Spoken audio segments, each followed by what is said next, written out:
Hello, my lovies, and welcome to the Divination Death Witch. I'm your host, Rin, and today we are discussing a mashup of two topics near and dear to me, psychics and true crime. This is a subject I've been interested in for a while since I am a medium and a true crime junkie. Over the years, I've had a couple of people ask me why I don't try to help as a medium with missing persons or murder cases. The truth is, I've never felt called to. That just has never felt like how I'm supposed to use my gifts. When I see a missing persons case or a unsolved murder case, my practical, mundane training and experience is what is front and center in my mind. Let me explain. When I was growing up, my father was in emergency management, and among the things his team did was search and rescue. I grew up with a very practical approach to finding missing persons. What's the last known location, age, mental status, skill level for the environment, what's the weather, etc. Coordinated searches, statistical probabilities, stuff like that. I also was constantly taught what to do in the event that I should ever become lost or find myself in a survival situation, as well as coached on stranger danger and what to do in the attempt of a potential abduction.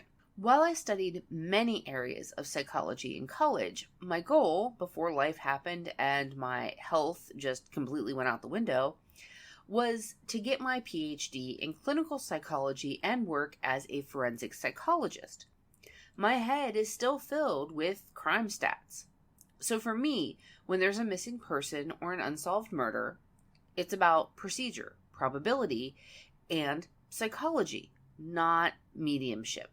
But like many of you, I've heard of some famous psychics that reportedly help to solve these kinds of cases. Today, we're going to look at two of what I would say are the most famous psychics who have claimed to specialize in or excel at criminal cases. I think it's obvious to those who've listened to me before that I absolutely believe in mediumship. I believe mediumship is real. But how often do these psychics actually close cases for police? And are these famous psychic sleuths for real? Let us explore. Yes, I'm dating myself with this first one, but let's talk about Sylvia Browne. Those of you old enough to remember her seemingly constant television presence in the 90s on shows like Larry King Live and The Montel Williams Show likely either loved or hated her. It didn't seem like there was much middle ground. You were a fan or you were crying, "She's a fraud." I openly admit I was never a fan. And I mean, I was not a fan to the point that I basically completely ignored her existence. So when I was researching for this episode, I was actually surprised and yet not surprised at what I found out about Miss Browne. She was born on October 19th, 1936, making her a Libra, in Kansas City, Missouri. She passed away on November 20th, 2013 at age 77. I wasn't able to find any verifiable information on her early life, but what I found out about her during her career is definitely cause for concern and, huge spoiler alert, I can't help but wonder how she still has fans, if I'm being honest.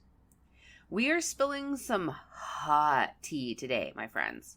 Did y'all know that she was a convicted criminal? I did not know this until I began doing my research for this episode, and I don't know why this isn't brought up anytime her name is mentioned. In 1992, she was convicted of securities fraud and grand larceny in Santa Clara County, California. Now, her charges don't have anything to do with mediumship, obviously. She and her husband were selling securities in a gold mining venture under false pretenses. The FBI got involved after the banks they had also taken loans from had suffered sustained losses due to her and her husband. So she pled no contest to the charges. In case you aren't familiar with the term, it means someone is saying they are not going to fight the charges, but they also aren't accepting any responsibility or guilt. So she is essentially absolutely acknowledging she did it, but at the same time is not taking any accountability or showing any remorse. But rather than risking a jury doling out a harsh punishment if she were to let the charges go to trial, by pleading no contest, she and her husband were able to get just a year's probation, and she had to serve 200 hours of community service. Now, when I said I was going to do an episode on psychics and true crime, this was not the angle I was intending, but here we are. I think these actions and the plea she chose say a lot about who she was as a person. Despite this, she was insanely popular, and in 2007, she had a 4-year wait list if you wanted a reading from her. She even did cruises where people paid thousands of dollars to receive a reading from her. If you're not that familiar with Sylvia, the reason we are discussing her is that she sort of specialized in missing persons cases. She made other predictions and did other readings as well, but this is what she was really well known for. These accounted for a lot of the readings she performed on TV. If you follow true crime, you know that some refer to the 1990s as the most dangerous decade because we saw a real spike in violent crime. And this offered a perfect environment for someone like Sylvia, who promised to be able to tell people where their missing loved one was or who was responsible for their murder. Here's what I love about looking at Sylvia Browne for our episode exploring if psychics really close cases for law enforcement. The Committee for Skeptical Inquiry did a study of 115 of her predictions related to criminal cases. This initial study was done in 2010, and they found that 25 of those 115 cases had been resolved by that year. So how many of those 25 cases did she get right? 0. That's right. Just educated guesses would have had better accuracy than Sylvia's predictions. They revisited things again in 2013 because as of that year, 33 of the 115 cases had been resolved. They found that Sylvia was either completely wrong or mostly wrong in all 33 cases. Of the cases with a known outcome, she did not get a single one even mostly right, let alone completely right. But here's the thing, and it was a true crime YouTuber who brought this up, and that is what got me started on the idea of doing this episode. The YouTuber said that she's not sure how to feel about psychics offering tips on criminal cases. Now, she's not anti-psychics overall, but the fact of the matter is that a bad psychic or a bad prediction, even if the psychic is well-intentioned, can cause the family a lot more pain than good. There are several families that feel that Sylvia's readings caused them undue and unnecessary pain. In 2 cases, Sylvia told the families that their loved one had been murdered, but in reality, they would be found alive. I'm glad she was wrong there, but think of the effect that had on those families. But I also noticed in her predictions that she had a tendency to blame things on the Japanese, and when it wasn't the Japanese, it was often a black man who she claimed was the perpetrator. I have not looked at all of the 33 cases that have been resolved, but I read at least blurbs on about 10 to 15 of them, and I'm not the only one who has asked what she had against the Japanese. Now, if you know basic crime statistics, we can see right here one of the contributing factors as to why Sylvia's predictions weren't even as good as educated guesses. She was definitely operating on some racial biases and ignoring the fact that it's far more likely or far more probable that the perpetrator is the same race as the victim. That's not always the case, of course, but if she'd have paid attention to crime stats, she might not have been quite so wrong so often. In 2002, she told a family that their missing loved one was alive and working as an exotic dancer in Hollywood. In reality, the body of the victim, whose name was Holly, had been found in 1996, but she wouldn't be identified until 2006 through dental records. My favorite miss of hers, though, has to be this particular one, and I don't like saying it's my favorite because that sounds wrong, but I just don't know what other word to use. Maybe I should call it what I consider to be one of her most spectacular fails. At a televised reading in 2002, Sylvia said that Linda McClelland, who had disappeared in 2000, had been abducted by a man whose initials were MJ, and that she would soon be found alive in Orlando, Florida, in a psychiatric facility. Present at the reading was her son-in-law, David Rapaski. Linda's remains would be found in Forest Hills, Pennsylvania, and David would be convicted of her murder in 2003. First off, that poor family, who she gave that false hope to. The actual outcome must have been even more devastating for the family after she made them think that she'd be found alive. Second, what must Rapaski have thought when Sylvia was giving her reading? I wonder if there was a moment where he was like, yes, they'll chase after her lead and never suspect me. Like, did he get a sense of false hope that he'd never be caught? I really want to know what went through his head in that moment. I took a pause here, and I admit that I had to go down the rabbit hole a bit with this case. Here are some extra details about this case for you if this one piqued your curiosity as well. Turns out that this case was dramatized on the id show Gone, Season 1, Episode 4, and last I knew it was on what used to be Discovery Plus, so it's probably on Max now. I have not checked though, if you would like to watch it. I read a couple of articles from the Pittsburgh Post-Gazette and watched the episode. More for my own curiosity, not so much because I thought it would give me material for this episode, but I think it's worth talking about some of the details here of what really happened. I'm not going to discuss the entire case because there's really enough information that it would take the entire episode, but I'm going to hit some highlights for you. Just prior to Linda going missing, she had broken up with her boyfriend Nate, and of course the police took an interest in him. Something that he said to the police struck them as odd, but it struck me as fascinating. He told them that if they wanted to look somewhere for Linda, they should check the woods, because she told Nate she had a dream of someone in the woods behind her house digging a hole. This made Nate seem sketch to the police at first, but they investigated him and rather quickly cleared him. And we, through the power of hindsight being 20/20, already know that it was Rapaski who killed her. But why, you might ask? Well, according to Rapaski, he was having an affair with his mother-in-law, and it appears that during or after a liaison with David, she threatened to tell her daughter, David's wife, about the affair. He became angry. Warning, I'm about to tell how he murdered her, so if you don't want to hear this bit, skip ahead about 20 seconds or so.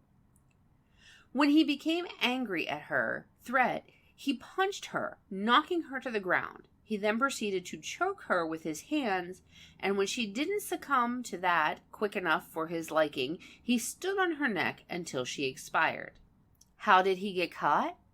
Well, he and about 10 of his friends were involved in a burglary ring responsible for the theft of about $500,000 worth of stuff, and the police turned him into an informant. By the time his buddies were arrested, they'd figure out who had informed on them.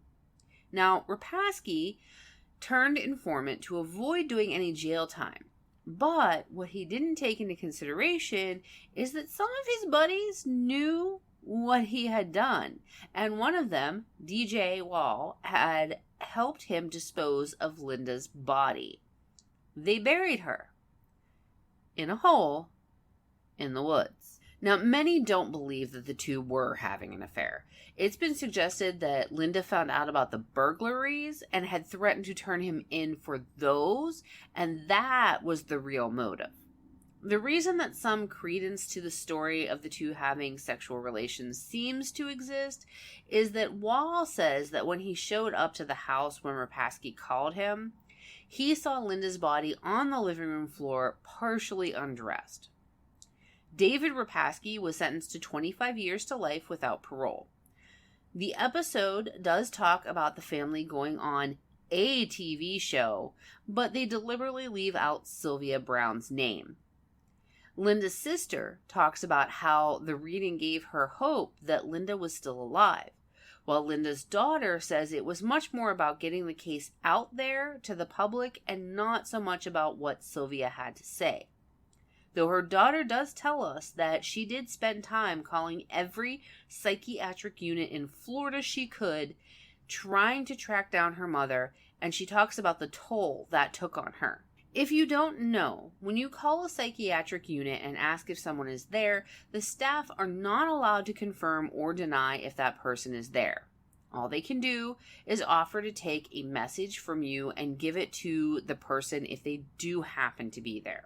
This means you have no way to know if the person you are looking for is there or not.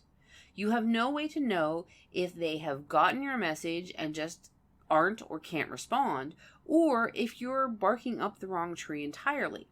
So here's this daughter who has this bit of hope, but all she can do is leave messages all over the state of Florida and wait to see if she gets a response. What I find really interesting is the dream Nate says that Linda had shortly before her murder.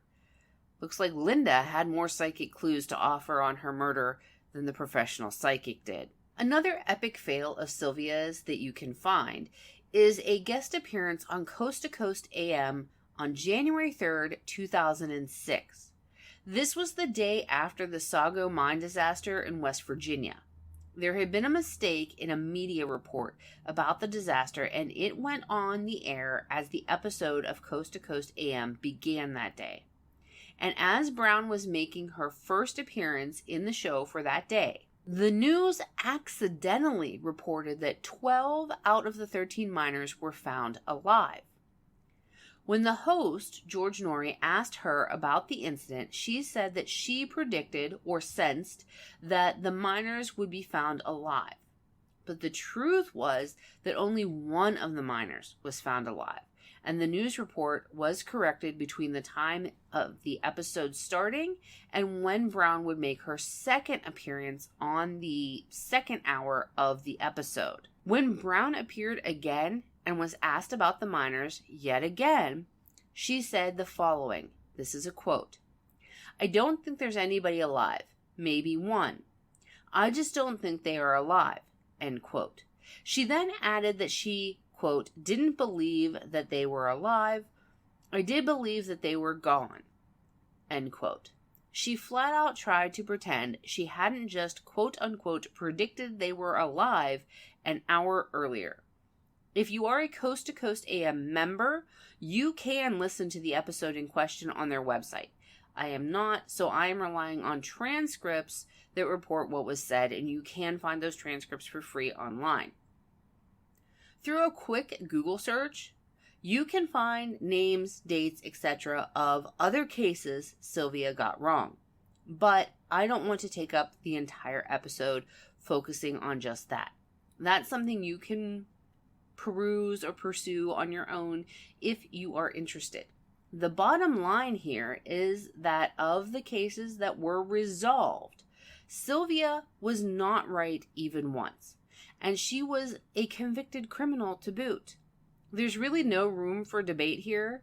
Rest her soul, Sylvia Browne was indeed a fraud, and she didn't help law enforcement close any cases. Now, let's talk about one that actually kind of broke my heart a little. I'm not even gonna lie. Alison Dubois. You may know the name because there was a very popular TV show called Medium that was reportedly based off of her life. and the main character, played by Patricia Arquette, sports the real-life person's name. I have watched the entire series, and the show is clear that it is a fictionalized version of the real Alison Dubois' life. I also read Alison's first book, Don't Kiss Them Goodbye, and I liked it at that point in time. While I didn't agree with everything she had to say in the book, I certainly don't experience things the way she said in that book that she does. But at the time, I thought it was a good read. I had always read and heard that it was documented that she had, in fact, helped the police close cases. And so I saw her as sincere, and I just chalked up the differences to the fact that we're different people, and not all psychics and mediums experience things in the same way. But sometimes, even I give people the benefit of the doubt when I maybe shouldn't. Her story seemed so heartwarming in a way, with all of the good work she was supposedly doing, bringing closure to families. Then I started researching her for this episode. I really started kicking myself. Why hadn't I dug into her more and sooner? To be fair to myself, I have Googled her in the past, but I settled for positive articles about her and didn't go out of my way to dig up any dirt. But during those previous searches, I was just looking for anything blaringly obvious for my own curiosity, and I wasn't digging into the info like I do with podcast episode research. Years have gone by, though, since I've done those cursory glances into Alison Dubois, and it's now much easier to find information that isn't part of her PR campaign. Turns out that no one is willing to offer any documentation or verbal confirmation that she's helped any law enforcement close any cases. In fact, quite the contrary is true, and we'll get into that. Alison Dubois was born January 24th, 1972, making her an Aquarius, in Phoenix, Arizona, which appears to be where she still resides with her husband, Joe Klupper. I'm not sure if I'm pronouncing that right, whom she has 3 children with. As an aside, her husband's birth name was George Joe Kalpar, I'm not sure, but in 2006-ish, he legally had it changed to Joe George Dubois, citing that his surname was uncommon, so his family was easily able to be found and harassed due to his wife's profession. Alison dropped out of high school, but earned her GED at age 16, which is also when she moved out of her mother's home. And then she earned a BA in political science with a minor in history from Arizona State University. She claims that she aids the Texas Rangers and the Glendale, Arizona Police Departments in solving cases, as well as other law enforcement agencies, and that she has or does work as a jury consultant using her gifts. However, all of these agencies have either categorically denied working with her or given statements that her quote-unquote tips were unhelpful in closing their cases. One of the things that is supposed to support the fact that Dubois is a legit medium is that she reportedly spent 4 years participating in research on psychic phenomena conducted by Gary Schwartz, who was the director of the Veritas Research Project at the University of Arizona. He claims that Alison is the real deal. But here's what's interesting. He published a book titled The Truth About Medium, in which he outlined his research methods for the studies. The participant who he used as an example was Miss Dubois, but Dubois will not endorse the book or Schwartz himself. The Veritas Research Project concluded in 2008. Its purpose was to prove that a person's consciousness or identity continues on after death. I have not done a lot of research into his research, but I do know that the research methods used have been heavily criticized. And just a note for those who are new to me, my background is in psychology, which I have a bachelor's degree in. I've studied and been trained in research methods, and I've worked as a research assistant in a neuropsychology lab. Which means when I find studies, I look at them very critically to see what their operating definitions are and what research methods they used and how they handled and interpreted their data. Schwartz wrote the book in an attempt to support his research methods. I can't weigh in on any of this without reading the exact research methods used and the specific critiques. There's a part of me that wants to read his book, but at the same time, if I purchase the book, then I'm financially supporting something I doubt that I want to support. But what I find so interesting is that his work is supposed to validate Miss Dubois, and yet she's not willing to endorse it. I may not know everything, but I know there's a story there. Why would you not endorse the one and only person who's endorsing you? According to her, she asked Schwartz not to publish the book, but he did anyway, and she's upset with him for quote-unquote profiting off of her gifts. I'm sorry, but if you agree to participate in research, you understand that the research will be published, often in various forms, and that if the research is successful, the person conducting it will likely profit off of your participation in one way or another. After uncovering that there is nothing to verify any of Dubois' crime-solving claims, did I need to put another nail in the coffin for how I felt about her? No. But unfortunately, I continued down the rabbit hole. I did, for a brief time, follow some of her social media platforms years upon years ago. So I've seen some professional social media videos of hers and posts, and I have to say that I really never liked them. I stopped following her on social media years ago. It wasn't that there was something wrong with any of the posts that I saw back then, but they just weren't my cup of tea. Point is, I've seen how she tried to portray herself on social media in years past. But in doing my research, I found out that she was on an episode of The Real Housewives of Beverly Hills. I do not watch shows like that, but the reason this came up in my research is that she made quite a scene on the show. Now, if you like shows like this, no judgment, we all have our guilty pleasures, but I find shows like this painful to watch. But for the sake of research, I tracked down the episode, which is Season 1, Episode 9, The Dinner Party from Hell. The episode originally aired in 2010. If you happen to own the season through Amazon, there is an extra episode, numbered 17, that is not available on Hulu, which is where I watched Episode 9.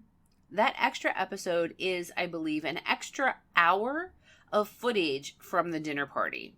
But I was certainly not going to pay for the privilege to watch that. The episode that aired and is available on Hulu was painful and cringy enough. I understand that reality TV is extremely light on reality, and this stuff is scripted. But if how she appeared on the show didn't resonate with who she is as a person, I can't think she would have agreed to do the show. We need to keep in mind that even if everything we see her say and do in this episode is 100% scripted, she agreed to be portrayed like that. Let's begin with what she says she does for a living. She says that her day job, when she's not consulting on the show Medium, is, and I quote, profiling serial killers. Let's be clear. She has no credentials to be a profiler. And she doesn't work directly or indirectly for any law enforcement agencies as a profiler. If she honestly thinks there's any legitimacy to her claim that her profession is profiling serial killers, then I guess every true crime podcast host and true crime fan could claim their job is profiling serial killers as well. I've said it before and I'll say it again. Don't be deceptive when you are telling people what you do or what your credentials are. Don't claim your job is profiling serial killers when you don't have the credentials to do so and you aren't employed to do so. I wish this was the worst of her behavior in the episode, but no, far from it. I do not subscribe to the idea that spiritual people have to behave in a certain prescribed way. Spiritual people can swear, smoke, drink, etc. So it's not that she swears or is vulgar during the episode. Fuck, I do that shit. But it's how cruel she is to other women. And again, I get this is scripted, but she's portraying herself. And what you see on this show is not someone you would want giving you a reading for free, let alone paying her for one. Again, I don't want to promote the idea that spiritual people have to behave in a certain way, because we don't. And spiritual people can have a bad day too. We have all had at least one situation in our lives, no matter how spiritual we are, that we did not handle with grace and poise. And most of us will have one, two, or a few more before all is said and done. I do my best not to cast stones.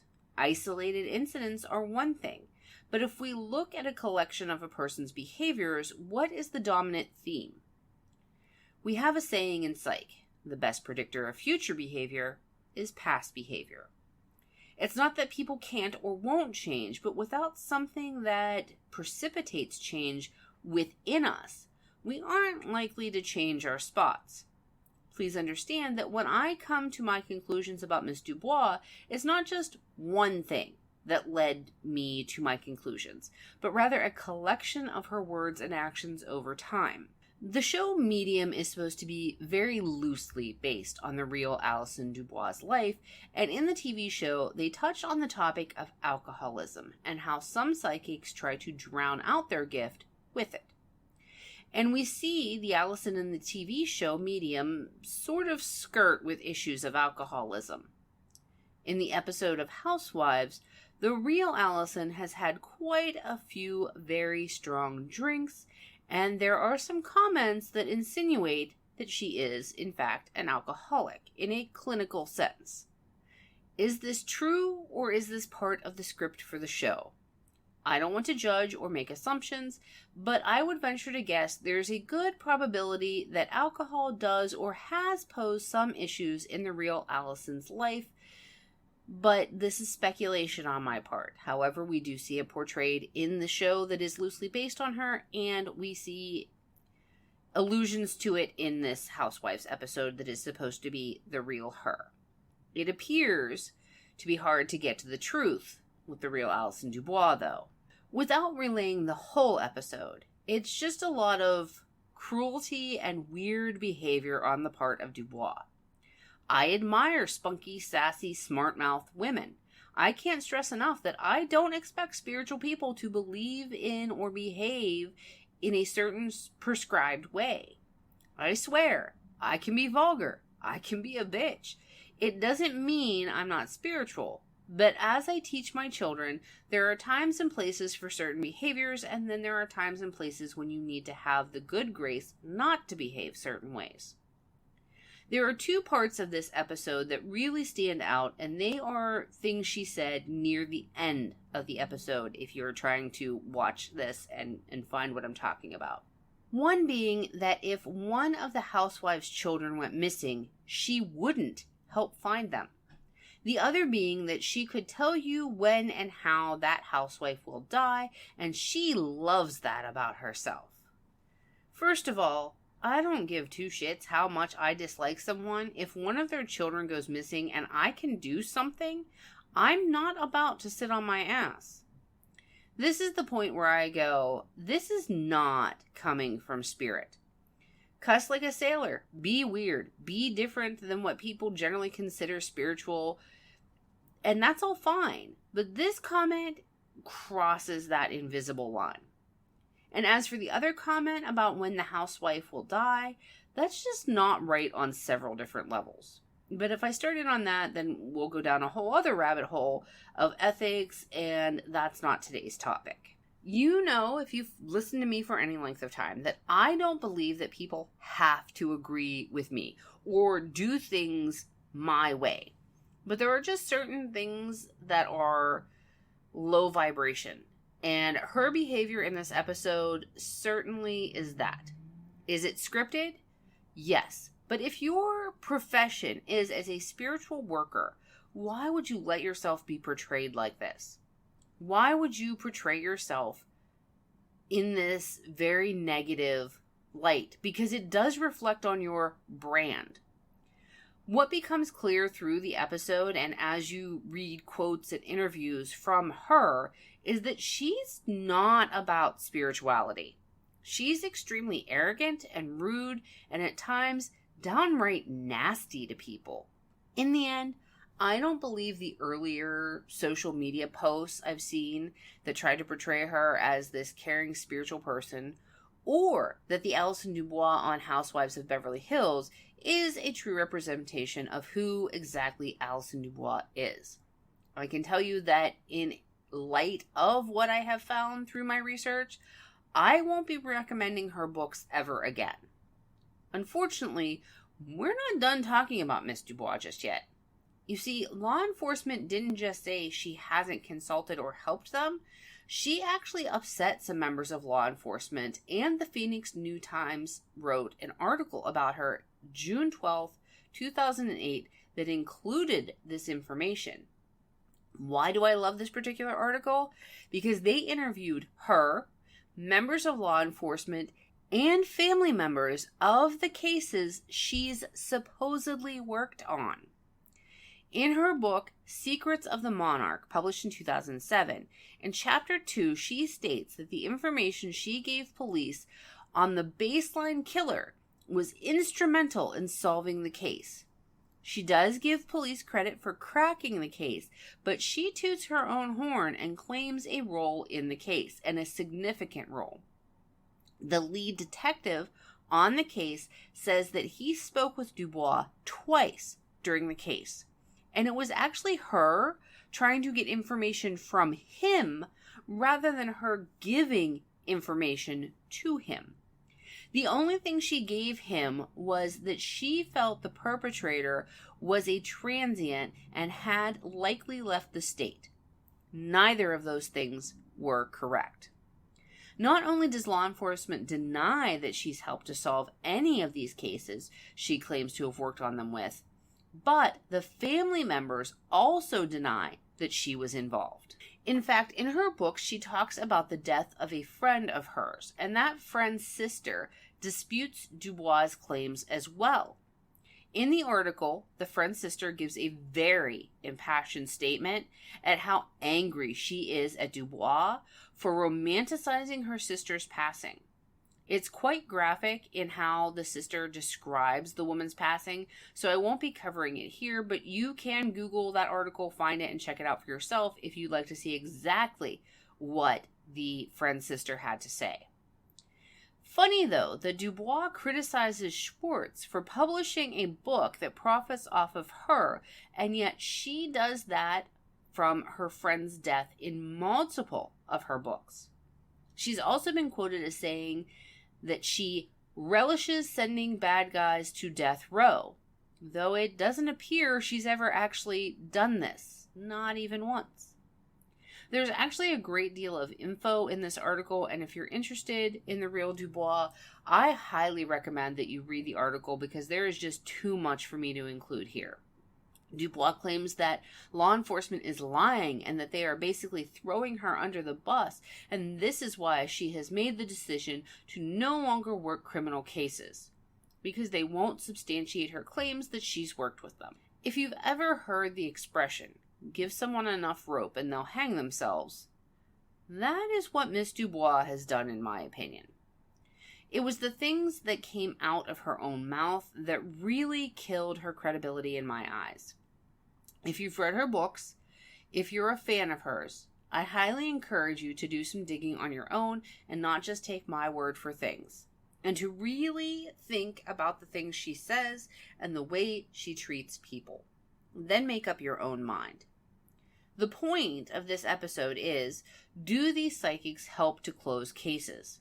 In the case of Sylvia Browne, the answer is an absolutely clear no.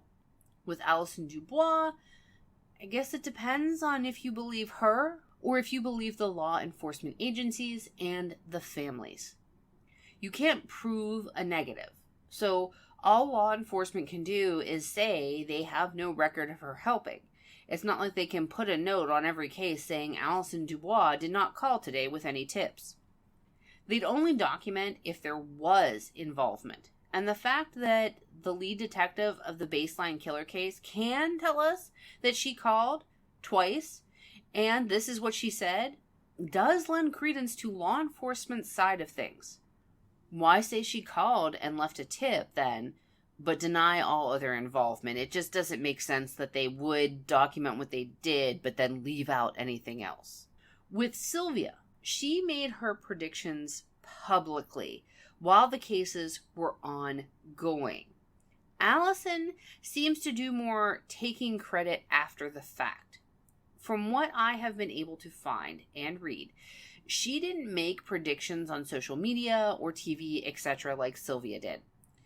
I can't find that she made predictions anywhere else publicly while cases were ongoing, so that we can see when she made the prediction and what the outcome was.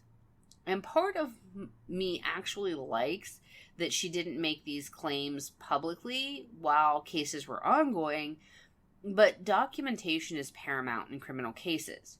Court documents, police reports, and the like can often, though not always, be obtained. So if she was helping in the background with these cases, there should be at least some paper trail. We don't have a way with Dubois to do the math as we could with Sylvia. At the very least, you've got to consider Dubois suspect at best. When I set out to do this episode, I knew Browne was shady. But I wasn't expecting the Dubois segment to lead where it did. I do want to say that these are just two very famous psychics who claim to be able to help with missing persons and murder cases. There are many more psychics out there that try to help quietly in the background, and I want to believe that there are good ones out there that are helping families. That just isn't the case with these two particular psychics that we have discussed today. What's the takeaway here? For me, it's this. If you are a genuine medium, there is a way to respectfully approach working with law enforcement in these cases. I feel like ethically, psychics should not reach out to the families, but if a family reaches out to the psychic, then it's okay for the psychic to work with the family. I feel like as a psychic, if you feel like you have some information on a case that you really consider, is this potentially truly helpful? Is it something police haven't already considered? Is it something police aren't already looking into? And then if you feel that that is the case, that you discreetly contact law enforcement through their tip hotline or by calling their non-emergency number, giving them what you feel is this beneficial information and leaving it at that. Because as that YouTuber talked about, even the most well-intentioned psychic giving incorrect information can really be detrimental to the family who is having to deal with a missing person or an unsolved murder of a loved one.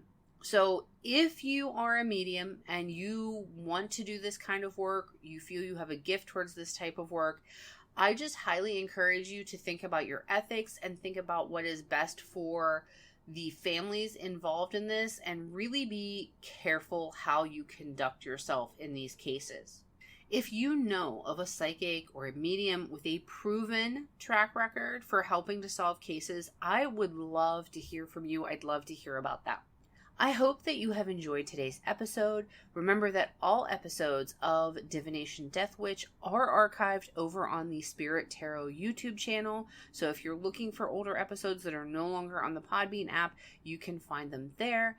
And the podcast is also over on Spotify as well. Links still will not work in my description of episodes, so I do have the part of my Linktree URL that the platform will display in the description box. I also have my for YouTube, which you can just copy and paste into YouTube, and then you will find the archived episodes of Divination Death Witch, as well as a working link to my Linktree so that you can follow me around the web. You can join the Discord, which I'm trying to turn into a lovely little spiritual community, and I may start doing some lives on the Discord down the road, so be sure to get in and join that so you can be there for those. But you can use the for my YouTube to find the archived episodes and to find all my other links to my Etsy shop too, if you'd like to book a personal reading or session with me, etc. Until I see you again, blessings to you wherever your journey finds you.